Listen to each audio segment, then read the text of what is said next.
माननीय श्री राहुल कासवान। महोदय, मेरा आपसे कहना है सर कि फरवरी 2025 की 28 तारीख को राजस्थान के नॉर्थ वेस्ट पार्ट के ऊपर बहुत ज़बरदस्त ओलावृष्टि हुई। किसानों की सर फसल बिल्कुल तबाह हो गई। बहुत ऐसी ओलावृष्टि सालों साल में देखने को नहीं मिली। मेरे क्षेत्र के अंदर सर राजगढ़ तहसील के अंदर, तारानगर में, भानीपुरा में, नौहर में बहुत बुरा नुकसान किसानों को हुआ।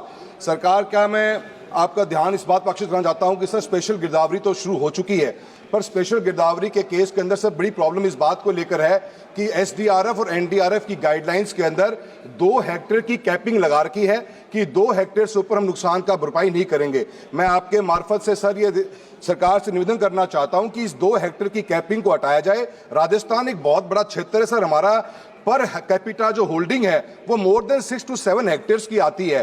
तो मेरा आपके मार्फत से सर ये निवेदन कहेगा कि एसडीआरएफ की गाइडलाइंस को 2 हेक्टेयर से हटाकर कंप्लीट किसानों को मुआवजा दिया जाए। ए सर, बी हम मिनिमम जो नुकसान देते हैं एसडीआरएफ और एनडीआरएफ में वो 17,000 रुपीज पर हेक्टेयर देते हैं सर। एक किसान के फसल 1-1 लाख रुपए की होती है सर हेक्टेयर के अंदर। और हमारा सर राजस्थान का क्षेत्र, हम मौसम आधारित वर्षा के भरोसे ही खेती करते हैं। तो मेरे आपसे निवेदन रहेगा कि एसडीआरएफ और एनडीआरएफ की गाइडलाइंस में 2 चेंजेस किए जाएं।